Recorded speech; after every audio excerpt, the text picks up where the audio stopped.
and welcome to Counterpressed on The Ringer and Spotify. I'm in the studio with Kate Longhurst and Jessy Humphreys. On today's show, we talk about the first round of games in the new league phase of the Women's Champions League. It was a mixed bag of results for the English teams.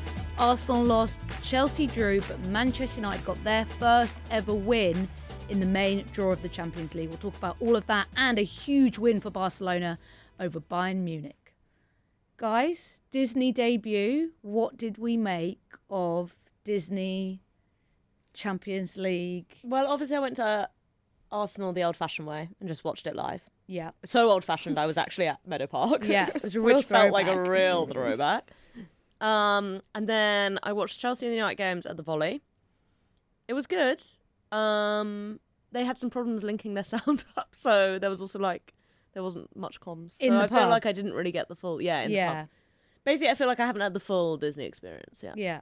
Well, hopefully we'll be taking our But we were Champions League impressed- on tour to the actual Disneyland, and that would be the full Disneyland, Disney yeah. experience. We were impressed, weren't we, that they'd got Alex and Farah working so hard early on. So Alex Scott and Freya Williams were at Meadow Park on the Tuesday, and then bam, in the Netherlands on the Wednesday. I couldn't believe it. Great double act. I'm enjoying that little double Really act as a enjoying duo.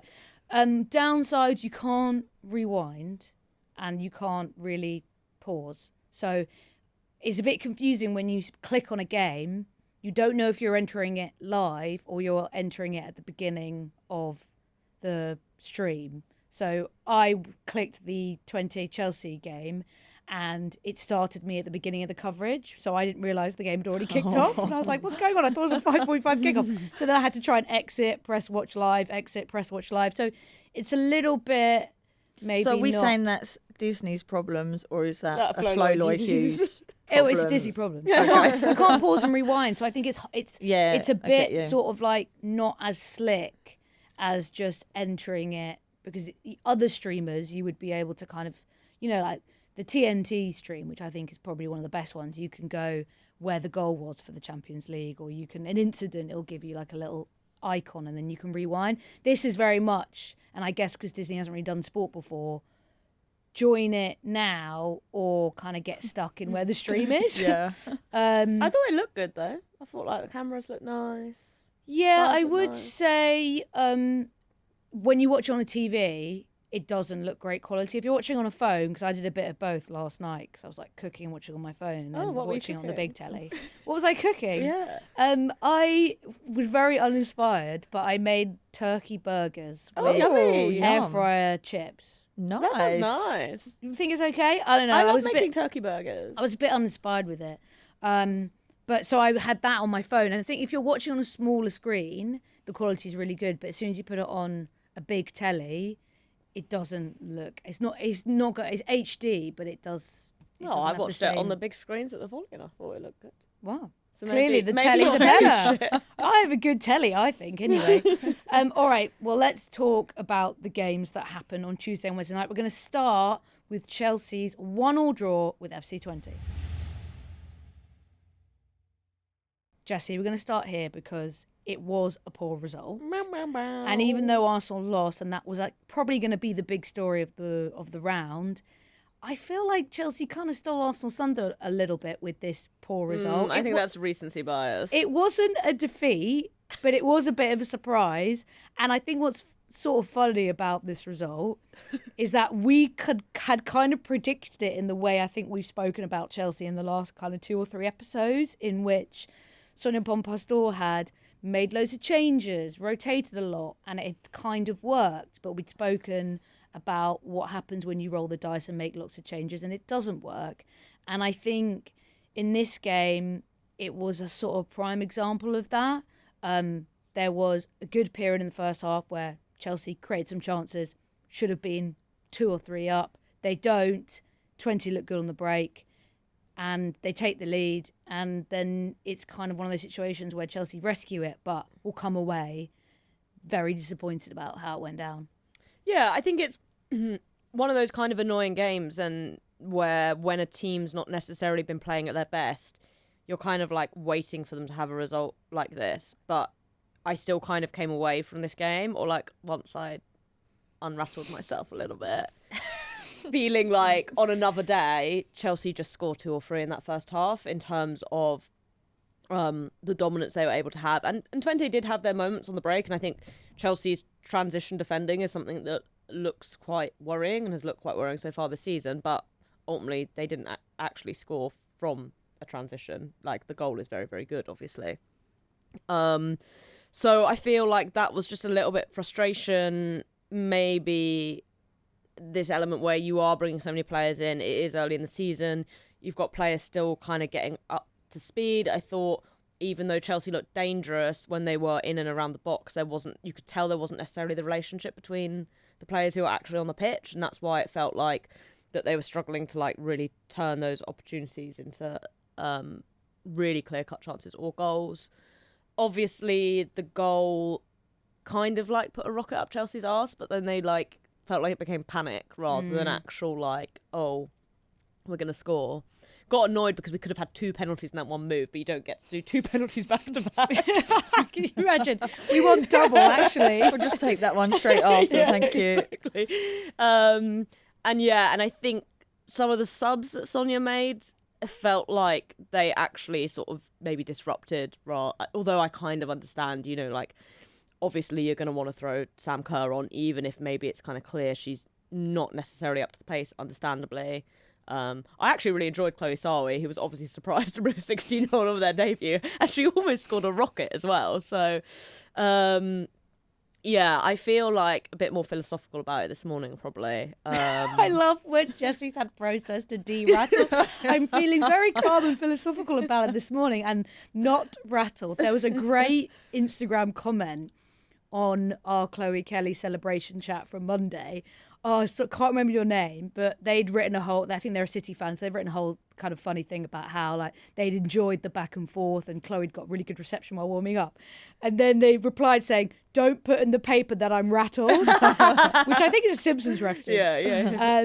And I enjoyed that. I feel like that's a very JPA shit. Like, I'm very calm, philosophical, simply not rattled whatsoever. Well, I think the thing is about the league stage, because I guess there's a couple of different things about this, right? You can look at it and be like, oh, is this sort of like a continuation of evidence that like Chelsea aren't quite right and, like that they're going to struggle more as things go on. I don't really feel like this game was an example of that, as opposed to like just a bit of a really annoying game. I think for me, it's not an example of Chelsea not necessarily being at their best, but for me, it's an example of the risk you take by making so many changes. And I think if I'm Sonia, I might just think maybe we should dial this back a little bit, because I understand you look at the fixtures you're drawn for the Champions League, and we saw it last season for that Celtic game, right, where she made tons of changes and they they went ahead and Chelsea only just got the win. They got away with it. And I think when you look at it, you think, oh, FC Twente, away opener, like even if I make a lot of changes and give minutes to people who kind of been waiting in the wings, like Orange Jean-Françoise doesn't really play, and then she gets thrown into the start for this game. So I can understand the logic, but then the other sort of sliding doors is, of course, well, we try and build momentum, we try and build rhythm, and maybe we don't make so many changes. But you only can say that after the result, and you think, oh, because there is another world in which they do take those chances, and then it doesn't matter. But I was watching the game just feeling like everything was really disjointed, especially in the midfield. Actually, when they got in around the box, especially early on, there were some really dangerous balls across the box that just kind of needed a touch. There was that Hermano strike where she probably should have finished it, went over the bar. It was kind of those little things were missing that a player like Hermano would probably finish that on another day, because we've seen her do that multiple times. But it was the midfield where I didn't really understand what Sonia Bonpastor was trying to do, really, because you had Nusken and Jean-Françoise who kind of didn't know, like I felt like they didn't know which either of them were meant to be doing, because they were kind of sort of moving in each other's space. Then Nusken would push high. Hermano would sort of operate as a 10, but then also would drop in behind Thompson. And I was saying to Kate earlier before we started, like, I understand what Thompson can do as well from a cover point of view, which is nice for Sonia Bonpastor, which is if Carpenter gets high, Thompson is so quick, she can cover that ground behind, and that's great. And she did that a number of times. But that area of the pitch felt disjointed. And then Wrighton, who hasn't started a lot under Bonpastor, also didn't feel like the right person on that left-hand side. And maybe it was she should have made more changes earlier to try and bring in players who were going to create more in those areas. I don't know. It just felt like they just looked a bit rusty. Yeah, but I think, as you say, when that kind of comes from having the rotation, but it is something we've spoken about, which is like we've seen that really pay off for Chelsea in the past when if you do get injuries, you've got these players ready later on. I mean, OJF's kind of an interesting example, and I know what you're saying, but, you know, like she started against West Ham with Walsh playing in one role, and then she starts here playing more like as a solo pivot against Twente, and it's like, okay, well, like you're giving this player who feels like you're right to think of her as a fringe player, but like, well, she's now, you know, you're 6 games into the season and she started 2 games and she's basically your backup DM. Like, that's a good position to be in. But yeah, it obviously does come with risks. And also at the same time, I think what a lot of teams are struggling with, or, you know, I think maybe it feels like specifically with Arsenal and Chelsea, you are coming off an international tournament summer. So you've had a pre-season where everyone's come back in dribs and drabs. You've got new players coming in. You know, in Chelsea's case, you've got like players like Sam coming back from injury. You know, Thompson comes in on deadline day. Like, it is going to take time for those relationships to build up. You know, like, yeah, someone like Ellie Carpenter, it's like, well, okay, she's been there for a while. Like, she will have come into pre-season early, but like, she's not been playing with, say, Walsh, because Walsh will come back late because of the Euros. So I think that is a little bit of the risk you kind of have to take. And I guess my philosophical view of it is like maybe stepping aside from how Chelsea actually played, but more like thinking about where this result leaves them, is kind of, you've got to, I guess, weigh up how desperate you are to finish in that top 4, and so therefore avoid the extra game, right? And it is obviously useful to finish in that top 4, but you also have a pretty hefty buffer. And there's an element with maybe Chelsea where you're like, well, maybe we'd prefer to take that risk. Like, I don't have an answer for this either way, but maybe we'd prefer to take that risk and say, well, we think we'll beat, you know, even if we came 5th, we think we'll beat whoever comes 12th. So, and it's annoying to have to play the extra games, but like, that's whatever. And we'd prefer to like have that risk early on and maybe drop more points. I will say, from all of the games that have taken place in this first game week, I think we will see more teams dropping points and more upsets generally. I think the bigger picture sort of take from this as well is that maybe apart from Bayern Munich and Barcelona, the gap feels like, you know, it's a good example of that competition, the gap closing a little bit between those teams that have historically been so much better than other sides in Europe. And I think the Twente game is a good example of like not every single match is a gimme, and that's kind of the excitement of the league phase.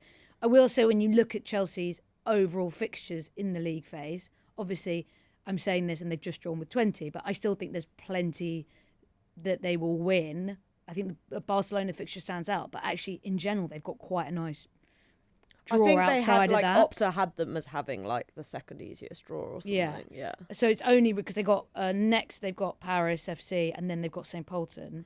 So the real big one is the Barcelona game, but ideally you get to that game and you're not in that pressure moment. But I do think on paper there's still plenty that they won't be in that situation where they're not in the top 4. But it's nice to think about that wider, bigger picture scenario of it is the league phase brings this excitement that it's going to be tougher for some of these teams to beat some of the teams that you would normally just assume they'll knock down.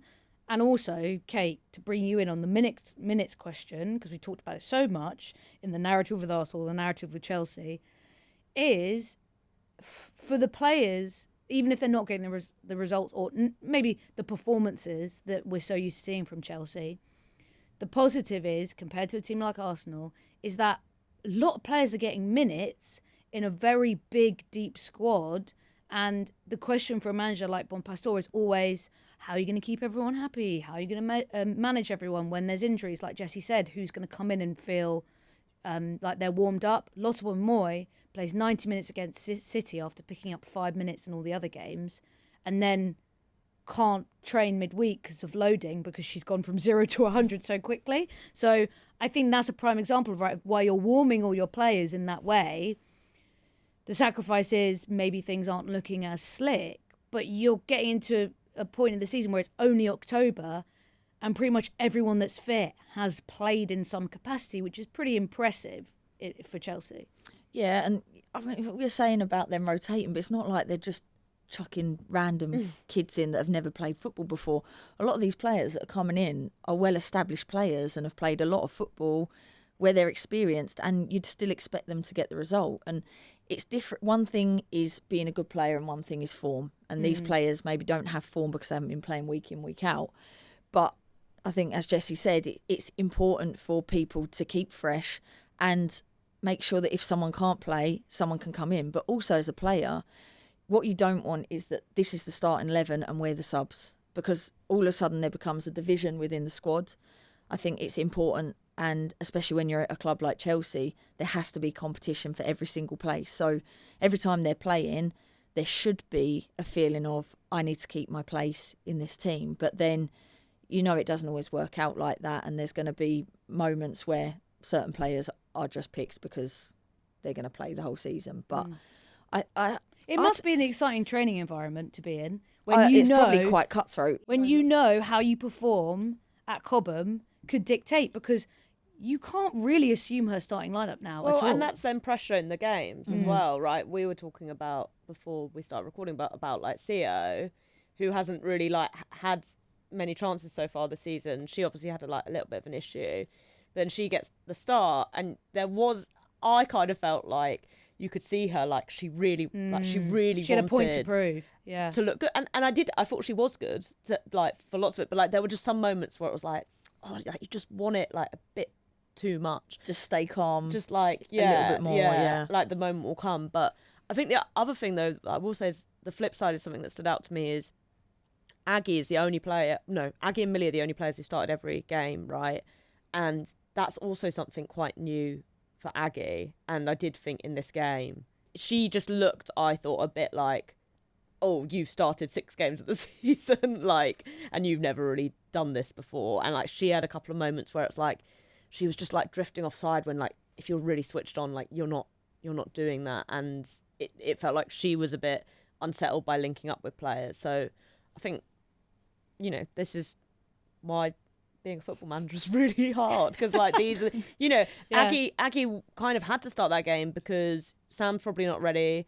Kat didn't travel. Like, you know, Myra's obviously out until January. Like, she is basically like Chelsea's only starting 9 at the moment, or like was for last night anyway. So you are in that position having to play her. But, you know, she's obviously been brilliant, I think, kind of throughout the past 2 years in, you know, more a bit of a starting in smaller games, super sub role, and now she's coming to this season and she has just been Chelsea starting 9, and that comes with its own challenges as well. Yeah, it was interesting, Sonia Bonpastor's post-match with the club, because I watched that on Twitter, and she was saying the biggest failing for Chelsea is that they gave Twente hope, and that hope builds that, you know, idea that we can get something here. And I think there was that early moment where they were caught out on the break and really they should have finished. It was kind of laid on a plate, but they messed it up. And then the longer that Chelsea went on not scoring, they did, you know, there was that excitement and confidence that they grew in the game. And I think that is probably one of the biggest issues for a side like Chelsea, is if you let that team get a sniff, they will try and bank on that. But I guess in the end they got a point, and that's something they can kind of learn from. Before we go into the break, and we'll get on to Arsenal-Lyon, United got their first ever win in the main draw of the Champions League, which is massive. Wasn't a classic, I have to say. It was extremely dull. Manchester United beating Vålerenga 1-0, and also have to customarily say Vålerenga are hardly newer, which is my annual Champions League gag. Melatizier penalty, obviously massive for them.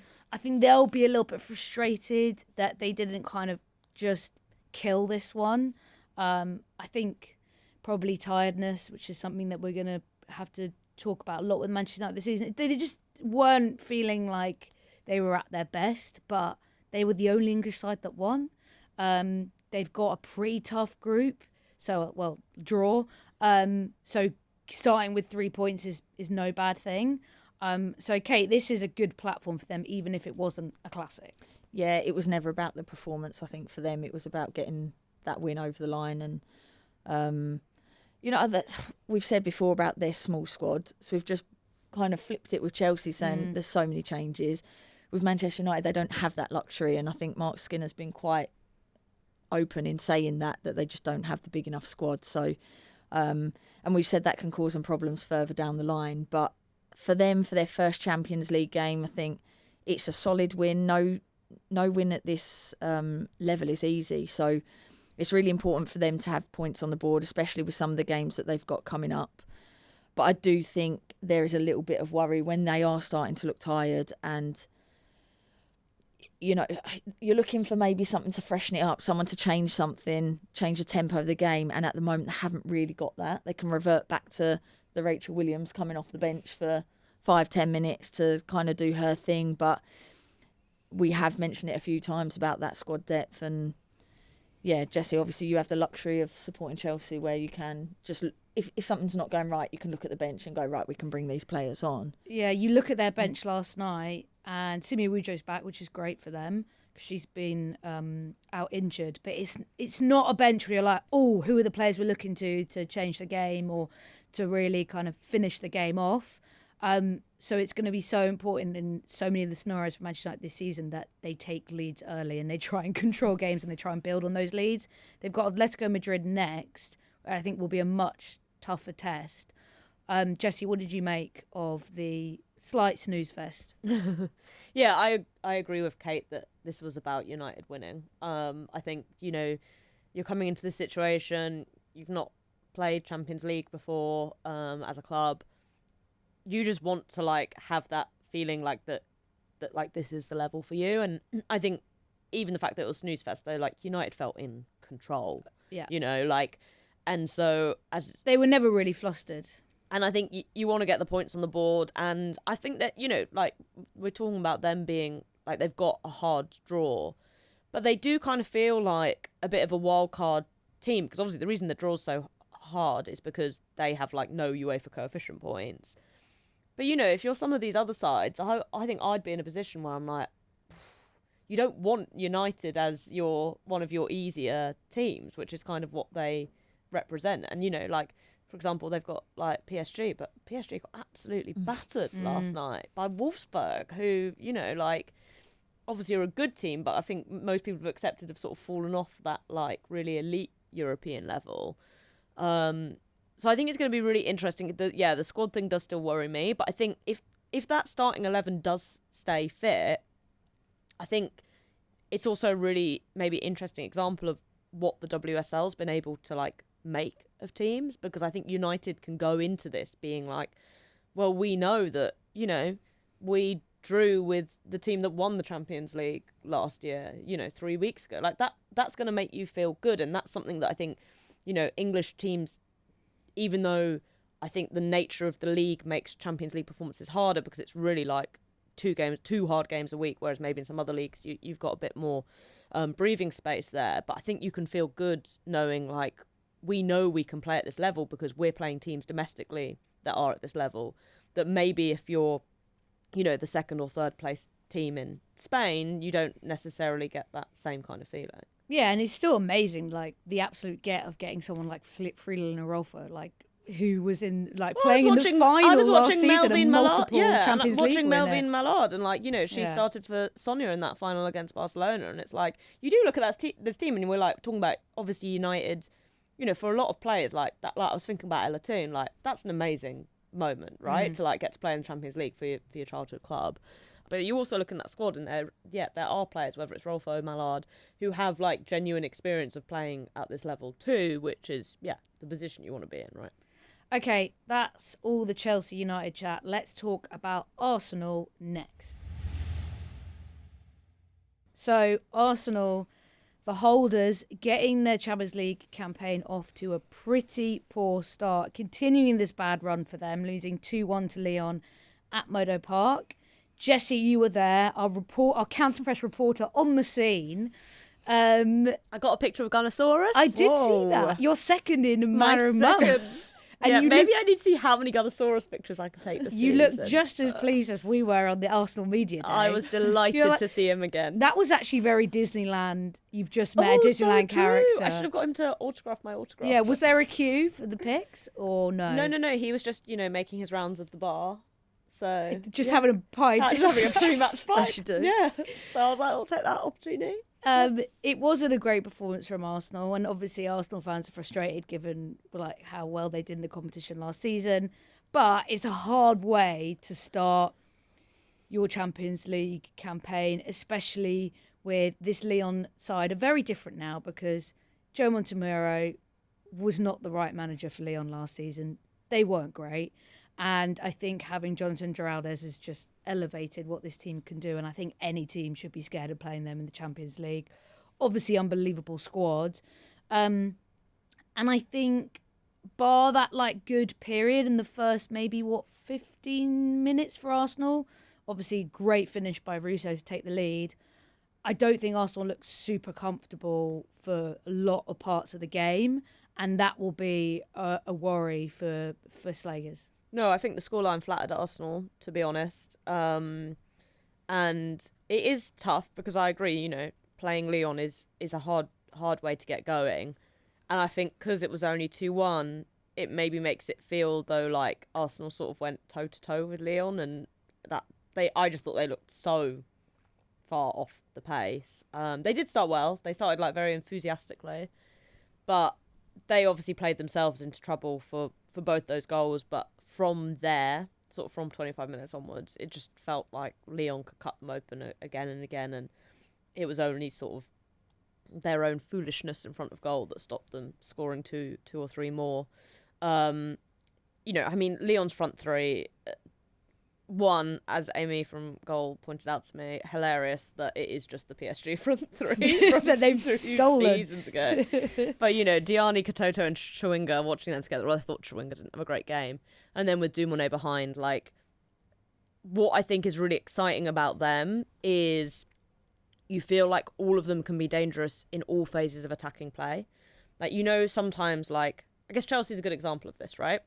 JRK, she is great. Like, she will chop past players. She will run really fast. And so she is, like, a great ball progressor in terms of, like, dribbles and carries.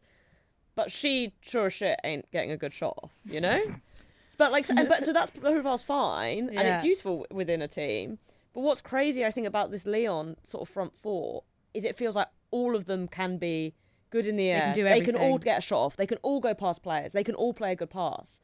And I think it's that which like makes them, because it allows them to have this level of fluidity and put players in different positions, and it doesn't really matter who's there. And I just thought, bless Taylor Hines. I just thought she looked particularly out of her depth. Yeah, we'll talk about. I want to come back to especially Dumonet and give her some flowers for the performance on Tuesday night. But okay, let's talk about Taylor Hines. Was a strange decision to see Katie McCabe not start. She did come on for the last 10 minutes or so. She didn't look particularly pleased. She booted the ball enthusiastically Very frustrated figure at the final whistle.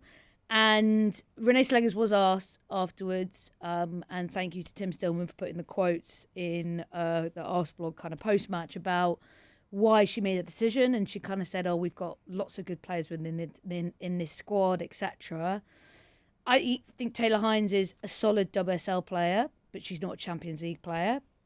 And when Arsenal got her, it was kind of, okay, fine, if this is going to be a squad player that might play against bottom 6 WSL teams for Arsenal or maybe in cup games. But I don't think she's at the level for Champions League. And you could see that in the game. Like, she really struggled, which is not great to see for any player.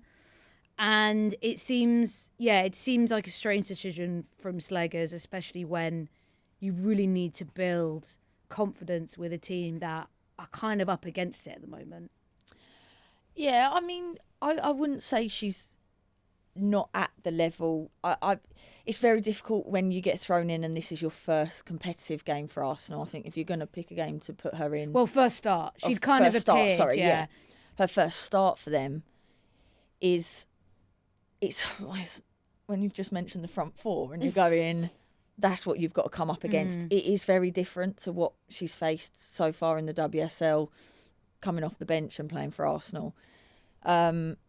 It seems a strange decision because you would think that you want to have as much consistency as possible. I don't think, I think there was like 5 changes from the game at the weekend. And obviously, she's within her rights to do that because the performance wasn't quite good enough and they didn't get the win at the weekend. So maybe you throw some people in that are hungry that can hopefully affect the game. But I agree. I think, of course, the two goals they're going to be extremely disappointed with. I think Van Domselaar was almost one of the missing pieces that Arsenal didn't have with Zinsberger in goal. You always knew she was going to have a mistake in her, and I think there was a lot of panic within the Arsenal fan base about that, not fully trusting her, and then that also goes into the back four.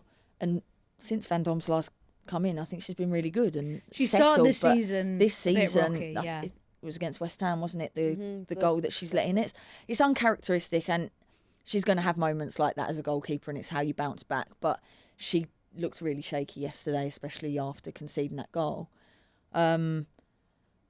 It's just I don't know whether Slagers is seeing there's genuine competition between McCabe and Hines, but it's a big call to make that decision and throw someone in at the deep end, as well as putting Katie Reid back in. We said about managing minutes for Ruben Moy, but again, it's 2 people that are not experienced in that back line, and you're playing against an electric front 3-4 that can score at any moment, have so many different things to offer, and that really showed in the game. And they just never really got a foothold. Once they went down, they never really got themselves back in that game, and it looked like there was a big difference between 2 teams. Yeah, and again, Jessy, the issue about ball progression came up, and it's kind of been the trend of the last couple of weeks for Arsenal, and everyone kind of saying, well, what can we do without Leah Williamson? But there's no one really in that back line that can solve those problems. And again, it's becoming this scenario where either Van Domselaar hoofs it. There was a lot of hoofing from Arsenal on Tuesday night, or she plays it short to Catley and Catley hoofs it. The only way that they kind of can find spaces on that right-hand side, and I think Lyon let them do that a little bit, when actually they could have probably pushed them a little bit more on that side. Thought, I'm not sure what the solution can be for them, with Little kind of always dropping deeper to try and help out, but then sort of sometimes getting stuck too. Going direct will sometimes work, but it can't be their only solution in Williamson's absence. And you also can't, it's very classic to say all our problems lie with the injured player that's not here. And when she comes back, it's classic. I do think she's taking on quite a sort of mythic quality. Well, it's always like the mysterious kid who's on loan at Doncaster Rovers is the one we should be recalling, who's going to change the world. I'm sure lots of fans are thinking about Kafaji and Ajiman at Brighton as well. But they need to find a solution for it. They need to find a solution for it, and they need to kind of do it fairly quickly, because it's very easy for teams. In this game, we saw Little and Caldente play in deeper, whereas Caldente played in the 10 against City, and then Marnham was playing further up. I don't know what the best solution is for that, but maybe she wanted Mariona to try and help them progress a bit more, and she was going to be that support. She certainly helped Lyon progress. Yeah, well, exactly. Jessy, what are your thoughts on the ball progression TM discourse? Yeah, I mean, I think obviously it's something that Leah does well, and she's not there to do it at the moment. I'm not super convinced by this idea that if she was there, that this Arsenal team would be significantly better. I feel like their issues go beyond that. The only thing that I also that I thought was interesting, which I think came up on Tim's podcast, was, and this I think particularly maybe applies on Tuesday night, is obviously Kim's the captain, but I think she will say herself that she's sort of more of a leader by example, as opposed to, someone who's going to march around the pitch and shout. And I think Leah has maybe more of that on-pitch vocal presence.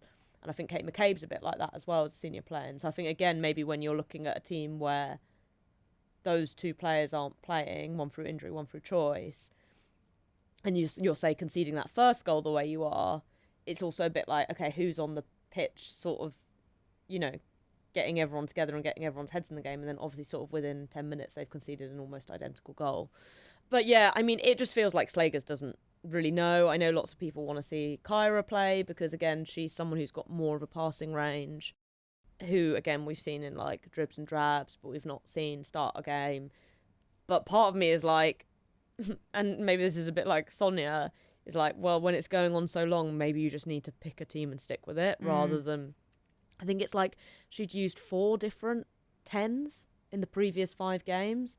Like, there's rotation and then there's just feeling like you're sort of panicking and flailing and just trying to put people in different positions until something clicks. And I think this is the challenge when you have a very young manager who was thrown into interim head coach, went on a good run, gets the permanent contract, wins the Champions League against all odds, and now is the biggest challenge she's ever had, really, is going on a bad run and trying to solve problems when you haven't been in that position before. She's still a very young coach. And actually her CV, yes, she's got the huge success of the Champions League, but that changes the dynamic of who you are as a coach. Like, you kind of just got, like, you just jumped several steps in your coaching, like, career and gone right into you're the holders of the Champions League now and you're on a bad run, you've got to solve these problems and you're working with a squad full of huge personalities who want to play and also huge personalities who sometimes when their back's against the wall, you might not see the best version of them. And I think that's something that we've seen Arsenal struggle with a lot. And I think this is going to be interesting now going into a home game against Brighton. Remember the home game last year? That 0-0 with Everton. I remember it because I get PTSD from being at that game because it was so dull. I was practically falling asleep, right? What if this Brighton game is that game? Like, that was I don't know. They lost to West Ham last night, so I think Arsenal might be fine. But, you know, it's like that's they've got to get their confidence back. They've got to channel one of those games where everyone kind of is in sync and works for each other. For example, Chloe Kelly in this was not tracking back to save her life. I sent you that screenshot just as I was watching the game back, and you see the ball about to be passed the left-hand side to Salma Basha, and about 7 Arsenal players are just narrow, like all marking about 3 or 4 Lyon players that are central. No one is tracking back to find that space. Chloe Kelly certainly isn't. Less badge tapping, more looking for where your player is on the pitch. That's my advice. And I think I think that's the struggle, right? Is like when it's good, but when it's bad, that's when you see the difference between certain individuals. And I think Chloe Kelly has shown she's someone who can step up for England. I think during the Euros we saw her do a lot of defensive work, and it felt like she'd learned a lot. But I think there are certain moments where you're like, okay, you need to be in sync now, and that is going to be what gets them out of this bad run.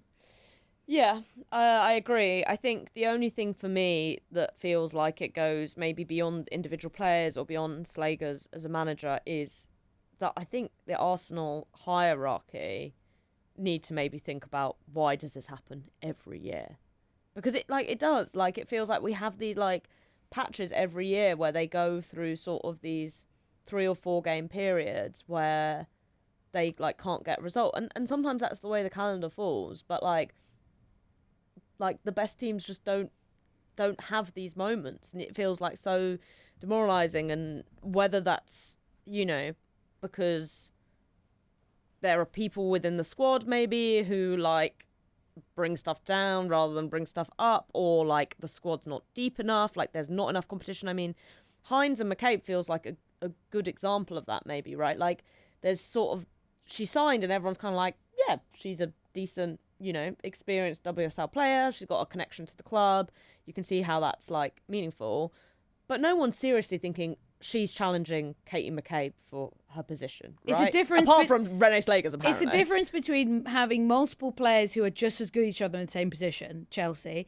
and having squad players who can fill in the gaps in games where you need to rest your best. That's a difference. And I feel like when you look at Arsenal's squad, that becomes the thing, is like, you know, if players aren't playing well or you don't like their attitude, like if you want to say drop a player, your option is either you don't do it because you need to play them, or you're bringing in someone who you kind of know is a level below, and then that affects how you play. So I think it's that element which feels like that's why this stuff comes up every year, because it just feels like on a broader squad building picture that Arsenal aren't in a position where their managers are able necessarily to deal with the challenges that come up. And there's not only that kind of gap in what you bring, but then also bringing in players and not using them at all. Like Kyron Cross, you fought Chelsea to bring in this player. I thought last season felt like a jump forward for her, and then we're kind of back to where we were. Kafaji, another example. Like, if you're bringing in young players that you think are the players that will, like Chelsea have done, when sometimes Sonia Bonpastor rolls the dice with playing these younger players from early on. Like Vika Kaptein last season, amazing pre-season, then we kind of didn't see her for a bit, right? It's like you as a manager have to judge where you think those young players are ready. But Arsenal have had an issue in the past where young players kind of just sit and kind of drift.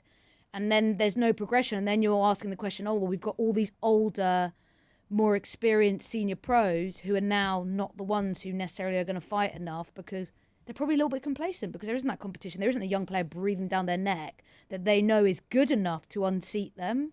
And Kate, you could probably speak about what that's like to be in that environment.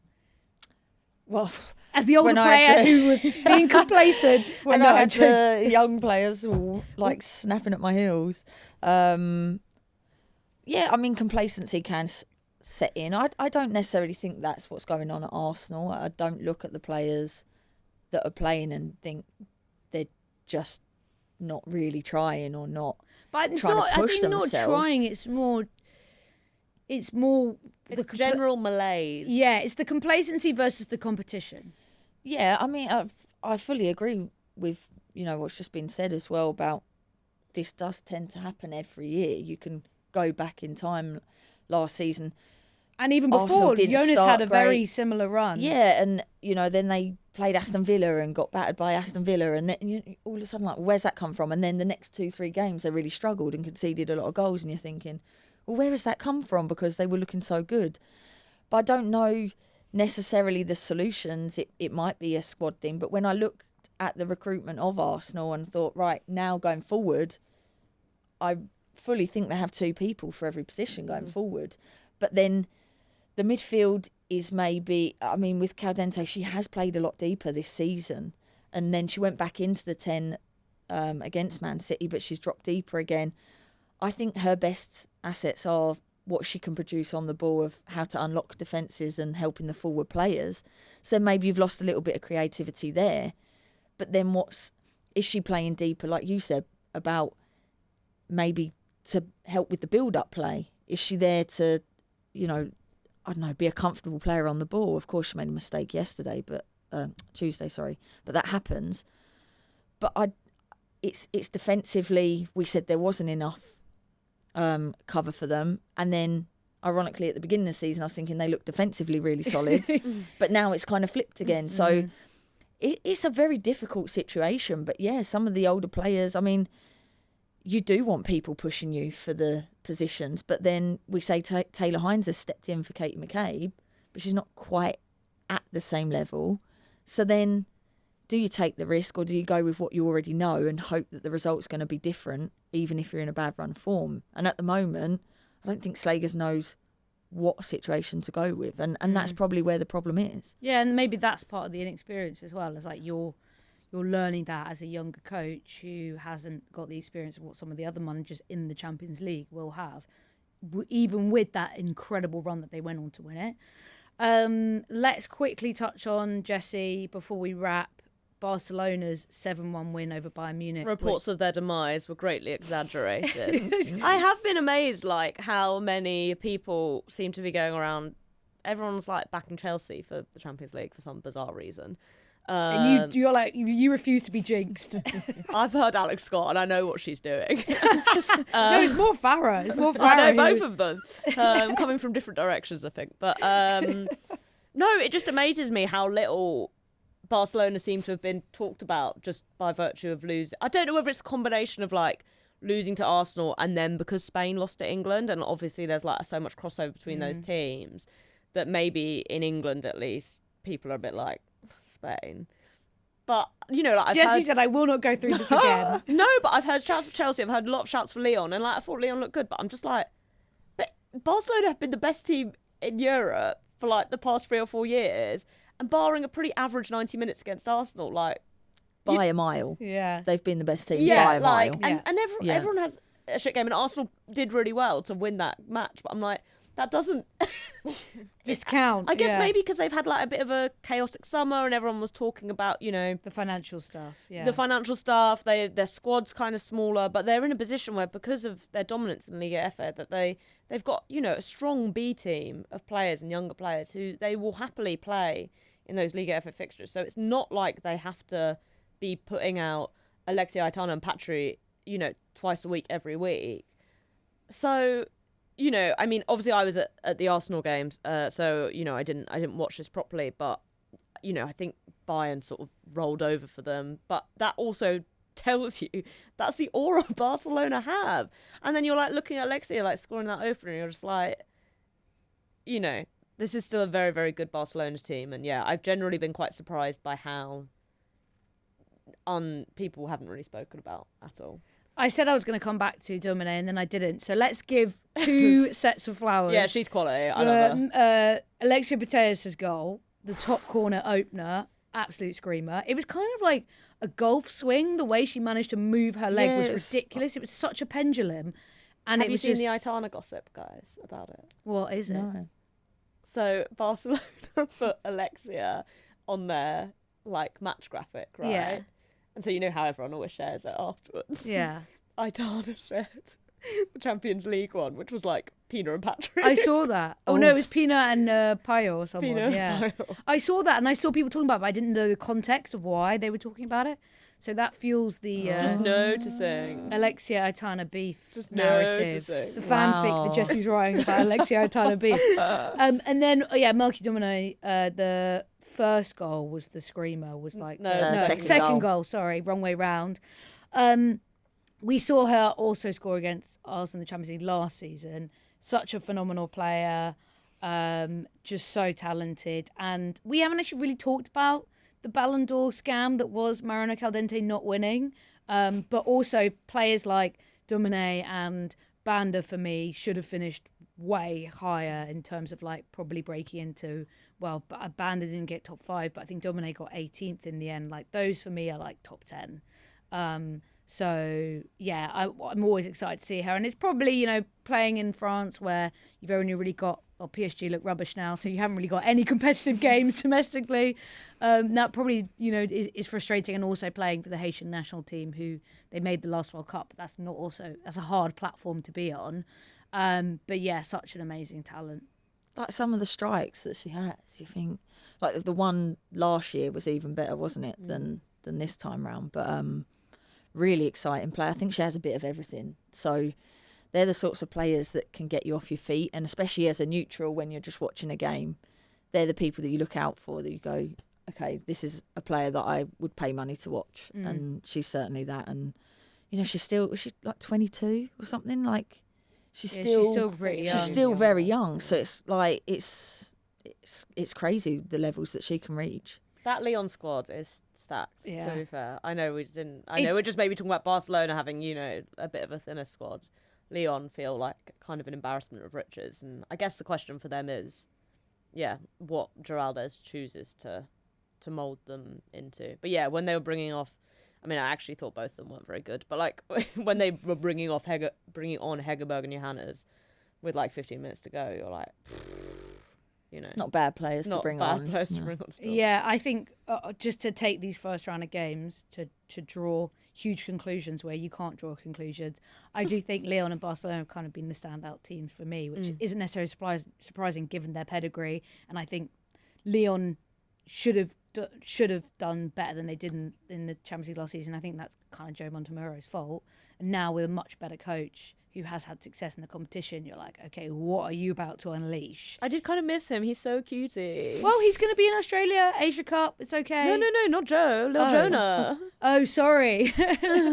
I'm just excited to see Lil Jonah back. I forgot how small he was. He's And so I know tiny. I'm And he was small. wearing such a cutie little track suit that didn't really fit him. And I was know like, I'm baby. small, and Jessy's small, but like he's really small. He is really small. Yeah. So that's small people representation. That's what great. we like to see. Yeah, fun first round. I hope everyone enjoyed it. I enjoyed it. It's nice for it to be back. I think it's taken ages to get to this point because it feels like so many qualifying games. So yeah, and I it's do nice think to it's know fun having like that we've done these games, but we're not going to have to watch them all again. Yeah, exactly. That's the pros of the league phase. There's always different teams, which is fun. Okay, well, we'll wrap it there. We're going to be back on Monday talking about this weekend's WSL games. Kate, see you soon. See you soon. Jessy, see you soon. Bye. Okay, listener and viewer, we will see you on Monday.